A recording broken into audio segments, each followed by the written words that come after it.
Hello everyone, Ace here, and today let's talk about how IGN has managed to discover yet another new low. In this case, criticizing an FPS game, and a boomer shooter at that, for daring to have too much shooting in it. Yes, really. The game in question is Mouse PI for Hire, which recently received a 6 out of 10 from IGN. Now, to be clear, too much shooting is not the only critique that IGN had for this FPS title. One of the other critiques is that there were too many cheese jokes being made in this comedic-themed FPS. Now, to be fair, criticizing a game for overusing a certain theme of joke can itself actually be a reasonable critique. Jokes become less funny the more times they get repeated. On the other hand, though, critiquing an FPS game for having too much first-person shooter elements within it, especially if you're going to openly admit in the review that the first-person shooter elements were actually well done, well, at that point, you've entered the territory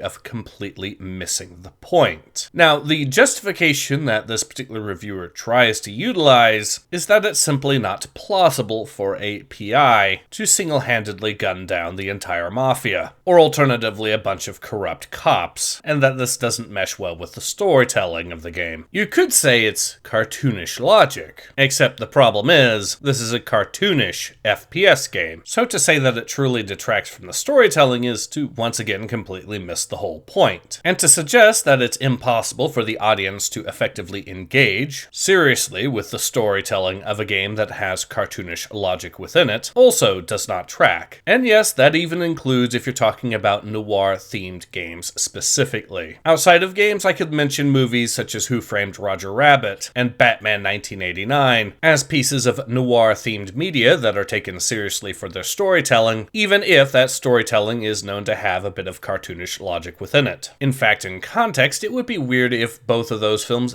didn't have some cartoonish logic within the storytelling. The Joker from Batman 1989 is, well, a deranged lunatic, but one that tries to create humor out of the evil deeds that he does. The film's able to be pretty edgy and dark regardless, but at the end of the day, yeah, some cartoonish logic is to be expected once you insert the Joker into the story. In the case of Who Framed Roger Rabbit, it's even more extreme because the villain in that story is quite literally a cartoon character villain, and exists in a universe in which humans and toons live side by side. Of course there's going to be some cartoonish logic presented within the film. But yeah, that's just movies. What about video games? Well, how about the Tex Murphy games, which admittedly you could argue are more cyber-noir than traditional noir, what with them being set in the 2040s, but still very much have cartoonish humor and cartoonish logic within them, and yet are still to this day praised for their storytelling. And if one franchise is not enough, well, consider also the fact that Grim Fandango exists, another noir-themed game, which is praised for its storytelling despite having some cartoonish logic within it. To say that your game's storytelling is guaranteed to be bad because it possesses cartoonish logic within it, when the game is cartoonishly themed in its own right, is quite frankly absurd. In fact, you could argue that Mouse PI for Hire is more cartoonishly themed than any of the other pieces of media that I have mentioned in this video. Even in Who Framed Roger Rabbit, there's a distinct difference between how the humans think and how human logic exists within the story versus how things are in Toontown. So yes, the fact that IGN criticized an FPS game for having too much FPSing in it because it creates cartoon logic in a game that also happens to be cartoonishly themed in the first place, yeah, that's yet another example of how you can't spell ignorant without IGN. And this is going to be yet another example that will, quite rightly, be hoisted up right alongside critiques such as Too Much Water. In fact, I would argue that this is a worse review than Too Much Water, because this review tried to critique an FPS for being an FPS, and daring to have such mechanics.